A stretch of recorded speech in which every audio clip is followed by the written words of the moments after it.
He left me two things, a rusted key and a clause that made an entire room go silent. My stepmother thought she'd taken my $220,000 and our family diner with a single notarized page. She didn't look closely enough at the date on the notary stamp, and she never imagined I'd bring the key. If you clicked because the thumbnail said my stepmother tried to steal my inheritance at the will reading, and I flipped it on her, you're exactly in the right place. This is how a line buried in my father's Trust Plus, a bank designation, and a tiny rectangle of expired ink saved our business, my brother's home, and the nest egg my dad built dollar by dollar. My name is Maya Carter, and I host a channel called After Her Lies. I'm 36, born and raised in the south suburbs of Chicago, and I grew up bussing tables in Carter's Diner on 151st Street. My dad, John Carter, bought it in 2008, held it through the ugly years of 2009 and 2010, and turned it into the kind of place where the waitress knows your name and the pie case is a promise, not a prop. He remarried in 2018 to a woman named Linda. She's my stepmother. We're going to talk about her today because in January of this year, on January 14th, 2025, my dad died from a sudden cardiac arrest, and what followed was a lesson in grief, paper, and the way people behave when money is at stake. At the center of it all was $220,000, what I believed was my share of a brokerage account and the diner itself, which wasn't just a business, it was the smell of bacon at 5 a.m., the way my dad wrote the daily special on the chalkboard, even when his hands shook from too much coffee, and the locked fireproof bag he kept under the prep table with a duct-taped label, "If something happens." We met for the will reading on January 22nd in a small conference room at a trust and estates office on Western Avenue. Formal setting, coffee waiting, copy of his will on the table with an attached self-proving affidavit. The notary, a woman named Beverly with silver hair, and the calm of someone who's watched 1,000 families hold their breath, sat at the end of the table. Linda came in with her lawyer, a man who introduced himself as Bradley, never Brad or Mr. Pruitt, wearing a Navy suit and the kind of smile you'd see on a real estate bench ad.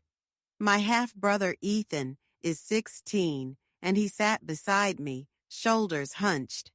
I had a copy of Dad's 2022 trust restatement, a document I'd seen because he'd asked me to proofread the spelling of Aunt Joe's name. Stakes on the table, the house on Harding Avenue, the diner technically Carter's Diner, Inc.'s Inc., an S-Corp since 2011, and a brokerage account my dad had opened after selling a delivery van in 2020.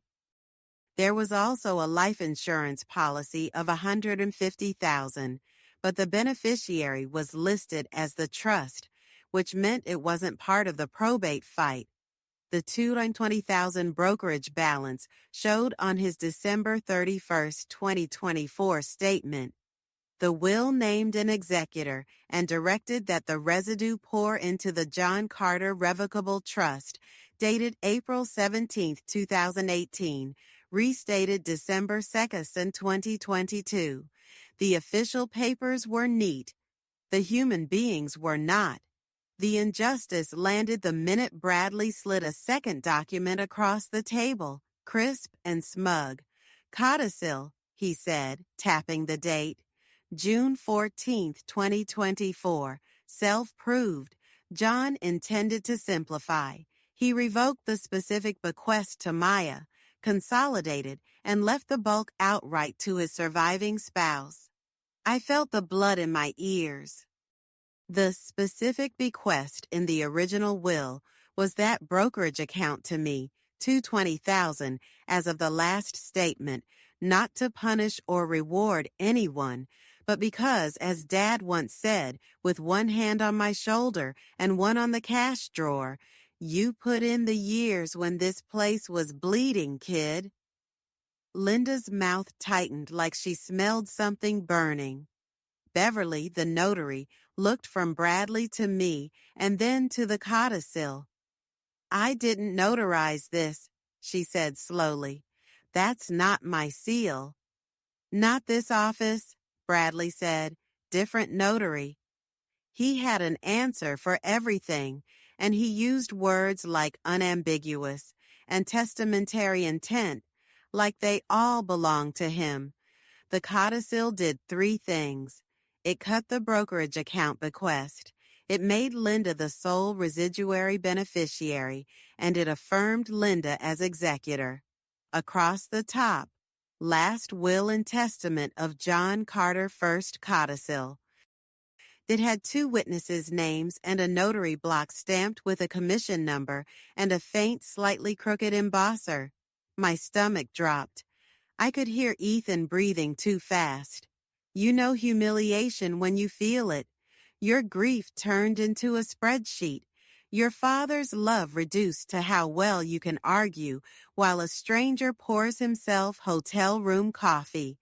My dad had been in St. Luke's on June 14, 2024, recovering from a fall. I knew because I signed the visitor log that day.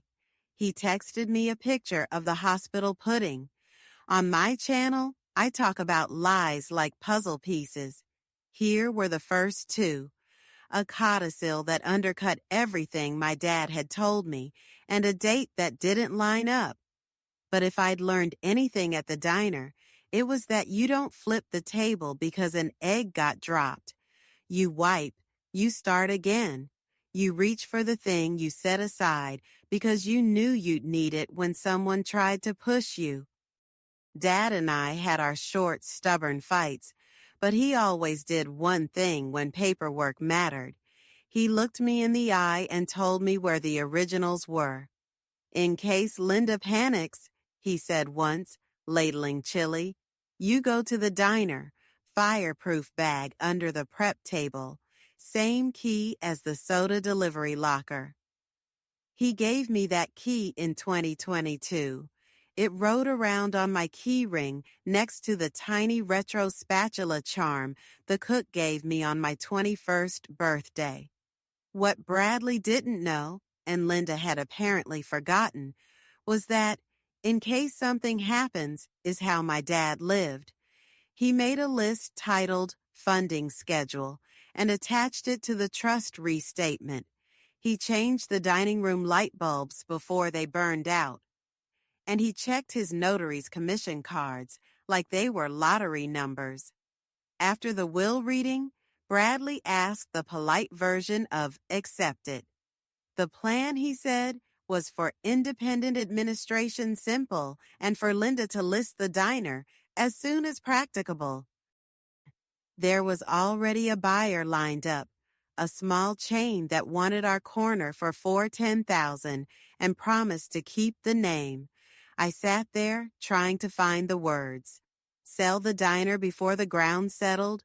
Sell the place where my father kept a Polaroid of me holding my first shift schedule, dated April 4, 2009. I didn't say yes. I didn't say no. I said I needed a copy of everything for my attorney. And then I took my brother home, put him on the couch with a grilled cheese, and said, I'm going to the diner. The fireproof bag was still under the prep table, behind flour buckets and a steel pan that had warped in 2013 and never forgiven us. The bag had a cheap padlock and a strip of duct tape with my father's handwriting, Maya. The rusted key fit with one small twist, and then the zipper teeth parted like a secret finally letting go. Inside, a blue folder, a red folder, a USB thumb drive, and a copy of the share ledger for Carter's Diner, Inc. Updated April 17, 2019, with my name on 20 of the issued shares and my dad's trust on 80. There was also a letter in his clumsy block capitals. If Linda tries to sell the diner, See Section 7 of the 2019 Buy-Sell Agreement and call Perez. Perez, attorney Maria Perez, who handled the S-Corp paperwork in 2011 and the trust restatement in 2022. Linda had pushed my dad to use Bradley for family unity, but Dad kept Maria in his phone under M. The blue folder held the trust restatement with a pour-over will attached. The red folder held the 2019 buy-sell agreement, and tucked into the red folder was a slip of paper that would turn out to be as important as any clause. A yellow sticky note with a 9-digit number and the words, Tude Schwab Maya, transfer on death. It's one of those dry phrases that saves lives. A beneficiary designation on a brokerage account isn't governed by a will. It transfers outside probate by operation of contract. If my dad had named me Todd on that account, the codicil Bradley waved like a flag couldn't touch it. I called the firm. After 3 security questions and a silence that made me sweat through my shirt, a representative confirmed. The account ending in 274 had a transfer on death to me, dated November 3, 2022. My legs gave out. I sat on an overturned bucket and breathed, but I also knew enough not to say a word. I took photos, made copies, plugged in the thumb drive. It held PDFs with file names that looked like a person prepared for their own chaos. Will 2018, PDF, Trust Restatement 2022, PDF, Buy-Sell 2019, PDF, TOD Confirmation 2022, PDF, and something that made me stop. Notary Commission Beverly Card 2024, JPG. It was a picture of Beverly's Notary Commission card with an expiration date printed in bold, May 31st, 2024.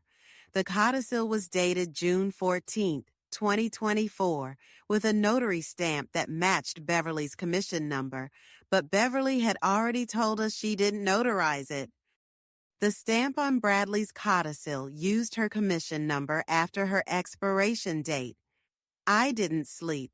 I set my plan like I set a shift schedule, simple, clear, and taped where no one could pretend they didn't see it. Step 1. Freeze. I filed a notice with the probate court objecting to Linda's appointment as independent executor without bond, citing concerns about the authenticity of a purported codicil. It cost $95 and a pride I didn't have to spare. Step 2. Secure. I met with Maria Perez, who hugged me like family, and she filed a petition for supervised administration. Step 3. Show. We would bring the trust, the buy-sell, the TOD designation, and the notary problem to court. Step 4. Wait and watch, because a lie tends to fray when you pull it from 2 ends. That would have been enough to hold the line, but I wanted more than a line. I wanted truth. So I called Beverly. She invited me to her kitchen, sat me at a table covered in a vinyl cloth with strawberries on it, and brought out her notary journal. Notaries in Illinois aren't required to keep a journal, but Beverly did, because she's the kind of person who writes down the gas she put in her car on road trips. On June 14, 2024, her entry read, Dentist, 10 a.m., Granddaughter recital, 6 p.m. No clients, no will, no codicil. She showed me her stamp kit. The embosser in Bradley's codicil used a different border. Someone used my commission number, she said, voice flat and furious. That's fraud. The next morning, Linda's lawyer sent a friendly email. In the interest of expediting matters, Linda proposes listing Carter's Diner, Inc. Awas with an asking price of $410,000, cash at close. Please confirm you will sign consents. Attached, listing agreement, broker letter. He CC'd a broker and wrote the words, as executor like a badge.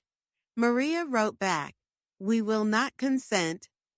Any attempted sale triggers Section 7, 1 of the buy-sell agreement, requiring a right of first refusal by other shareholders and trust beneficiaries at formula price. Additionally, the account ending 274 passes by TOD to Maya. Please preserve all originals with chain of custody." That night, exhausted, I cleaned the diner's grill like I used to do at 19, slow at first and then stubborn, the steel wool grinding out a rhythm. Somewhere between the bacon fat and the minute hand, I hit a point where this wasn't just paperwork.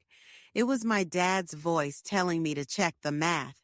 It was Ethan asleep on the booth with a hoodie for a pillow. It was me at 21, closing out the till at 10:48 p.m. on October 9, 2011, counting 20s twice. You don't get to choose your antagonist, but you can choose your proof. On Maria's advice, I paid $25 at the recorder's office to pull deeds on the house. There, stamped and recorded on December 5, 2022, a transfer on death instrument naming the John Carter Revocable Trust as beneficiary of the house on Harding Avenue, subject to a life estate for Linda. That meant Linda had the right to live there, but the trust owned it on my dad's death. It wasn't up for sale unless the trustee, my dad's friend Ray, named in Section 9 of the trust, agreed. That's when the pressure started to turn public. Linda posted on Facebook about greed tearing families apart, which friends shared with sad face reactions. People who had eaten my pancakes for a decade stopped in at the counter and asked, "Is it true?" Bradley called Maria and proposed a global settlement, his voice warm and reasonable. "We'll split the diner proceeds 70-30 in Linda's favor. Maya can keep a modest amount from the brokerage, say $50,000, and we all avoid litigation." He said the word modest like a perfume. At the same time, Chicago summers are full of humidity and short tempers, and this January was snow and funeral casseroles and the smell of money. The more Linda felt me hold, the more she pushed. She showed up at the diner at open, leaned across the counter, and said in a voice other customers could hear, "You know your father regretted that special bequest. He told me you'd be fine." She left a copy of the codicil on the counter like a placemat. I was breathing through my nose and counting to 10. One obstacle I didn't see coming was inside the courthouse itself. The probate clerk, overworked and exact, told Maria there was no original will on file, only a copy.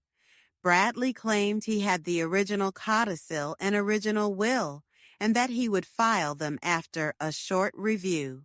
Without the original will, courts can presume revocation. That short review stretched into a week, then 2. Meanwhile, the broker put up a coming soon teaser for the diner with a photo of our neon sign. People messaged me, "Congratulations." I wore a beanie and a brittle smile and told them we weren't selling. The second obstacle arrived in a manila envelope addressed to Ethan at our dad's house. It was from Linda's attorney. Inside, a petition for guardianship, alleging I was unstable and distracted by social media. Ethan was 16, not a minor for custody, but still subject to guardianship for his estate if someone wanted to control his small savings and the minor's share of the trust. The petition asked to appoint Linda as guardian of his estate, citing continuity in the marital home. I stood in the kitchen and felt something ancient curl in my chest. The line between money and people isn't neat. That was the point.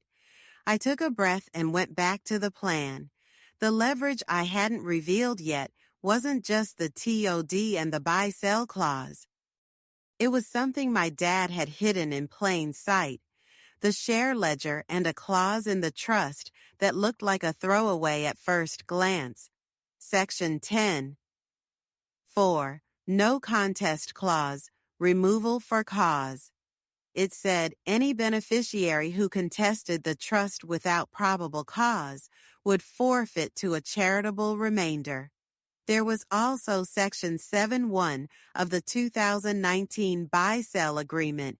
Any attempted sale of more than 25 of the corporate shares triggered the right of first refusal by remaining shareholders, me and the trust, at a formula based on 3x average EBITDA over the last 3 fiscal years, adjusted for owner's comp.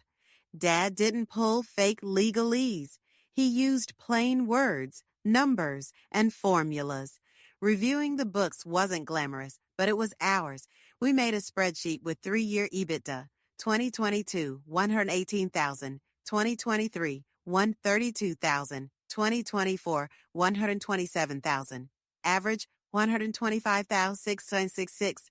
Multiply by 3, 377,000. Apply the 20 minority discount for a non-controlling block if needed.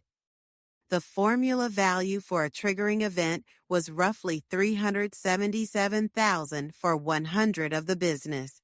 The chain's $410,000 offer wasn't a miracle. It was a negotiation. Under the buy-sell, if Linda tried to sell the trust's 80 stake to the chain, I got the right to match at formula price, not market price. And the trust document said that the trustee Ray couldn't sell trust assets without honoring the buy-sell. Linda, as a trust beneficiary, had zero authority to list anything. Her codicil, even if valid, couldn't rewrite corporate contracts. But the most important thing wasn't in any binder.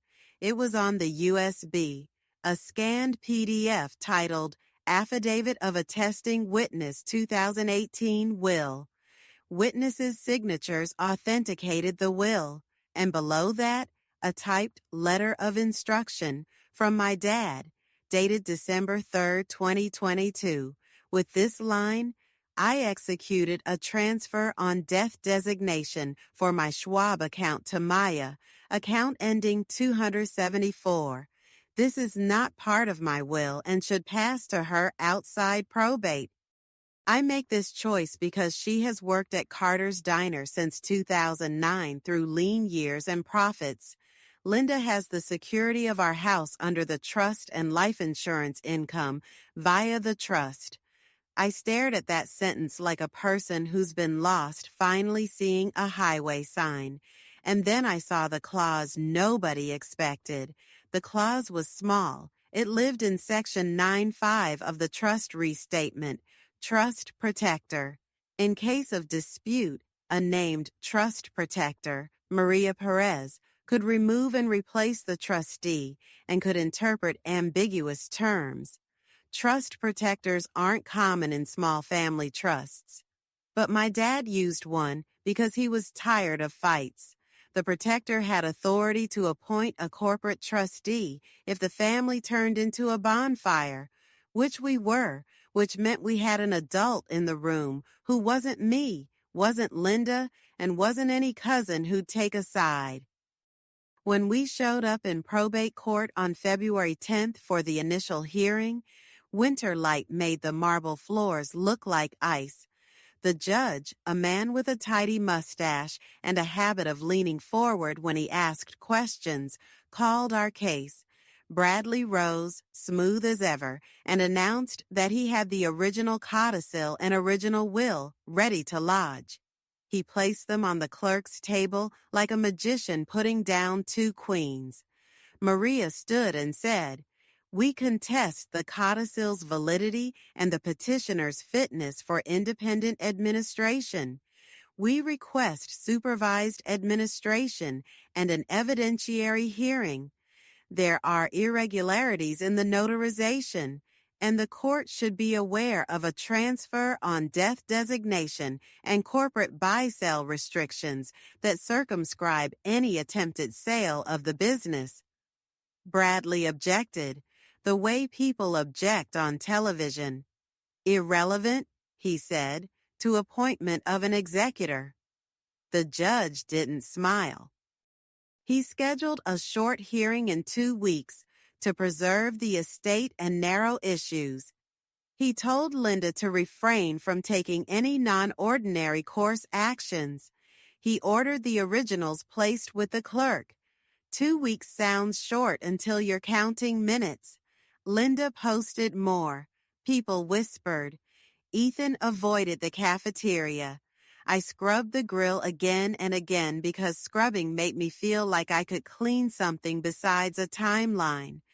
The evidentiary hearing was public, which meant that part of our family history is now in a transcript with a docket number. Beverly brought her notary journal.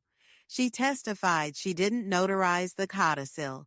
She showed her expired commission card, May 31, 2024. Bradley's codicil said June 14, 2024, with her commission number and a stamp that didn't match her embosser. Bradley tried to rehabilitate with perhaps another notary, but the stamp block printed her commission number specifically. When asked for the original, he produced a sheet with a rippled signature page and a faint impression. The judge compared the seal to a sample of Beverly's. The borders were different. Maria then introduced the transfer on death confirmation, a firm letter dated November 3, 2022, confirming the designation to me. The judge made a small note. Non-probate, he said, and even his voice sounded like a stamp. Next came the trust. Maria walked the judge through Section 10(4), the no contest clause, which penalized beneficiaries who brought invalid challenges. We're not invoking that today, she said, but the court should know it exists. She introduced Section 9(5), the trust protector clause, appointing her awkward but allowed as the protector with authority to remove a trustee who acted against the beneficiary's best interests. The judge read in silence, pen tapping once against the yellow pad. Bradley tried to pivot. He argued undue influence, that Dad had only named me TOD because I controlled his day-to-day, a line that made me laugh without smiling. He said Linda needed to sell the diner to pay debts. What debts? The judge asked. Bradley mumbled about property taxes and a vendor bill. Maria handed up a current balance sheet. Property taxes were current. The vendor bill was $1,280 for coffee and syrup. The business had cash reserves of $3,870. No emergency, the judge said, and it felt like the room exhaled. Then Maria called Ray, the trustee named in the trust. He testified that he had not authorized any listing of the diner, that he had not consented to a sale, and that he intended to follow the buy-sell agreement's formula if ever required. He also said Linda had demanded he resign and asked him to appoint her as successor trustee, which is a bit like asking your boss to hand you the keys to the safe while you stand in it. What I had not expected, and what changed the temperature, was the last witness Maria called. A paralegal from Bradley's own office, a young woman with a careful ponytail and eyes that flicked away at the edges. She brought Bradley's internal notary log, produced after a subpoena. In June 2024, there was an entry, J.C. Codicil, notarized by intern under supervision, used Beverly commission number per client request. The judge looked up slowly. Client? He asked. Miss Carter, the paralegal said, eyes on the table. She meant Linda. There it was, a fraud in neat handwriting. Bradley stammered about clerical errors and miscommunications. Linda stared straight ahead, her mouth a line.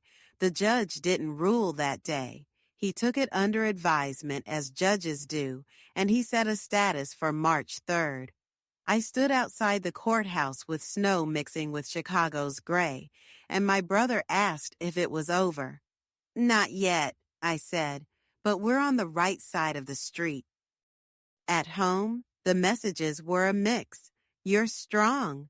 How could you do this to Linda when she just lost her husband? When will the diner get a new menu? Do you still have the cinnamon pancakes on Saturdays?" I answered the local questions. I did not answer the ones that made my throat close. Maria as trust protector removed Ray as trustee, not because he did anything wrong, but because she believed a corporate trustee would reduce the temperature. She appointed First Oak Trust as successor trustee. They're boring on purpose. They acknowledged the buy-sell and the TOD. They issued a letter to Linda reminding her she had a life estate in the house and that the trust would pay property insurance, but she couldn't mortgage it or sell it. The last formal scene happened on March 3rd, 2025. If you've never stood in a courtroom waiting for your turn, your stomach will never forgive me for telling you this. Every second stretches like gum under a desk. When our case was called, the judge read from a typed opinion. He found the codicil invalid because the notarization was facially defective and supported by evidence of fraud, and because the witnesses' affidavits were inconsistent with hospital records. He appointed First Oak Trust as administrator of the estate with supervision. He refused Linda independent administration for cause. He recognized the transfer on death designation as effective and outside probate. He confirmed the buy-sell as binding on trust-held shares. And then he turned toward Linda in that measured way judges have when they are pulling on a thread they know is going to tear cloth. "Ms. Carter," he said, "I am referring this matter for investigation of notarial misconduct and potential fraud. You would be well advised to consult independent counsel. There's a particular sound a room makes when truth lands. It isn't clapping, it's breath. It's the scrape of a chair not moving because no one knows if it's over. But it wasn't over for me, not right then, because the judge then did something else, something that proves justice is not a fairy tale, but a series of small gears. He scheduled a hearing on Linda's guardianship petition for Ethan's estate and denied it on its face. At age 16, he said, this young man is entitled to a voice. I see no basis to remove his sister from informal management of his small property. The corporate trustee can oversee distributions. He also issued an injunction against listing the diner until compliance with the buy-sell and trustee approval. He gave us 30 days to submit an inventory. He gave me something more important, time. When I walked out under the cuff of a bright cold sky, I wasn't triumphant. I was tired. I was also finally safe enough to feel sad. Grief had been a folded thing in the pocket of my coat, always there, too heavy to take out while I was carrying documents. On the sidewalk with the courthouse behind me and Ethan beside me, I let it unfold. He put his arm around me. I put my forehead on his shoulder and laughed through my nose like my father used to when a customer told a joke he'd heard twice. Real consequences followed.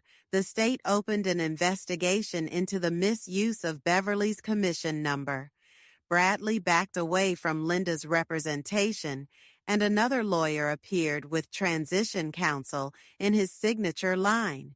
Linda, through new counsel, stipulated to supervised administration and withdrew her petition for guardianship over Ethan's estate. The corporate trustee reviewed the trust's intent and adopted a distribution plan. Linda would receive income generated by a Q-tip sub-trust quarterly income to the surviving spouse, while the principal remained intact for the children, as the restatement provided. That meant she wouldn't be homeless or cut off, but she also couldn't force a sale of the diner or burn through principal out of spite. Because of the no contest clause, any further attempt to overturn the trust without probable cause would risk forfeiture of her beneficiary interest. As for the brokerage account, the $220,000 transferred to a new account in my name after I completed the firm's transfer on death paperwork and submitted a death certificate. It took 3 weeks. I don't tell you that to brag. I tell you that because the sound of the transfer hitting my account came with the memory of my father's hand on a ledger and the smell of burned toast. I took $20,000 of it and put it into a trust account for Ethan for college or trade school. I used another $18,000 to replace the diner's HVAC that had limped through 2024. I set aside $5,000 to pay Beverly's legal fees when she had to consult counsel because of the notary mess. The rest got parked in an index fund and a high-yield savings account because "don't be fancy" is my love language. The diner didn't sell. Under the buy-sell, any attempt to sell would have triggered my right to match at formula price. The corporate trustee acknowledged that. We negotiated a different deal. I would buy 10 of the trust's 80 over 3 years, using a promissory note at the formula valuation with reasonable interest. 75 secured by my shares. At the end of 36 months, I'll own 30. The trust will still own 70. Linda will continue to receive income from the Q-tip tied to the trust's holdings, but without control. That's not a Disney ending. It's paperwork and a schedule and 3 calendar reminders in my phone. But it's justice enough for a Tuesday in March. What happened to Linda? She isn't in jail in an orange jumpsuit. That's TV. She is, however, under an agreement with the state's attorney's office not to serve as a notary or sign anything as an executor or trustee in the future. She had to reimburse the estate for $12,800 she took from a business account just after my dad died, labeled emergency expenses, that turned out to be a spa package and a retainer for the broker. She lives in the house on Harding Avenue. The trust pays the homeowner's insurance and a portion of the property tax, as directed. She and I speak like you talk to a neighbor you will always know and never love, politely, briefly, without pretending we're anything else. She sent Ethan a birthday card in July with a gift card to a sneaker store. He texted her a thank you. That's where we are. There were apologies, but not from everyone. Some people who left Facebook comments came to the diner quietly on a Wednesday afternoon and ordered soup and slipped an extra $5 into the tip jar and said, "I'm sorry I believed the first thing I read." A customer named Mr. Lewis brought a clipping from a newspaper article about notary fraud and underlined the phrase self-proving affidavit as if to learn a new language. Beverly came in and let me buy her a slice of lemon meringue pie. She said, "Your dad would be proud, not of the fight, of the way you read." On the day we first reopened 7 days a week, I wrote the special on the chalkboard. Cinnamon pancakes, $7.50. The chalk squeaked like it always does. A kid pressed his nose to the pie case. The coffee brewed in that way that makes you believe in small mornings. People ordered. The grill sang. The only new thing was a small sign by the register, printed and laminated, reading, "We do not accept codicils at the counter." Someone laughed every shift. But here's what I want you to remember. If you clicked because you're facing a mess of paper and a person who believes the loudest voice wins, documents are stories. You don't have to be a lawyer to read the verbs. A will can be changed by a codicil, but a transfer on death designation is its own contract. A trust can hold a business, and a buy-sell agreement can keep you from being steamrolled by a fast offer. A notary stamp has an expiration date. A trust protector is more than a fancy title. It's a person who can turn down the heat. The courthouse is not a movie set.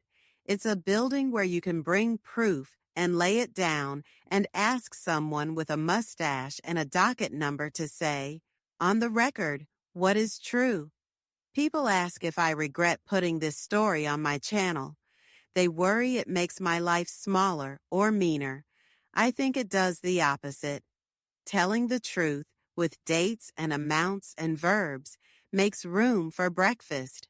It makes room for the way my brother laughed the other day when he flipped his first perfect pancake off the griddle and said, "I might be good at this." It makes room for the grief that comes on slow in the frozen aisle when you see your dad's favorite brand of frozen cherries and reach for it like he's going to be home to eat pie tonight. The diner is still here. The sign buzzes a little when it's humid. The rusted key is on my ring next to the spatula charm. The clause that made a room go silent is still in the trust, in a binder behind the counter in the safe under the till, next to a Polaroid of my dad grinning at the camera with pie crumbs on his shirt. And the next time someone slides a fraudulent stamp across a table, somewhere else, I hope you remember a simple sentence glinting between the bold words, "Transfer on death to Maya," or to you, or to the person your loved one trusted when the tables were full and the day was loud. I tell myself we didn't win. We remembered. We remembered that the house belongs to the trust and cannot be mortgaged without permission. We remembered that the diner isn't a piece on someone else's game board. We remembered that when people say family, they sometimes mean money, and that you can set a table where both are served, but you don't let the money eat your name. We remembered that a judge can look at an embosser and a date and say, no. And we remembered that after her lies, there can be paperwork and pancakes and a way forward. I'll end with a conversation that told me this chapter is closed, even if the book isn't. Ethan sat in the booth where our dad always drank his second cup. He held his acceptance letter from a community college, dated August 7th, 2025. He wants to study HVAC because he thinks problem-solving in ducts and compressors is like solving a riddle you can hear. He asked if we can keep cinnamon pancakes on Saturdays, even when he's gone. I said yes, and also that Saturdays aren't going anywhere. He smiled, and the space in my chest where the fight had lived got bigger and lighter at once. He said, "I'm glad you didn't sell." I said, "Me too." We shared a quiet minute. Then someone asked for hot sauce, and the world kept going. If you stayed with me this long, thank you. 96% of the people who watch these stories aren't subscribed. If you want more true stories about family, money, and the way justice sounds in a real room, subscribe, like, and tell me in the comments what clause you think saved the day.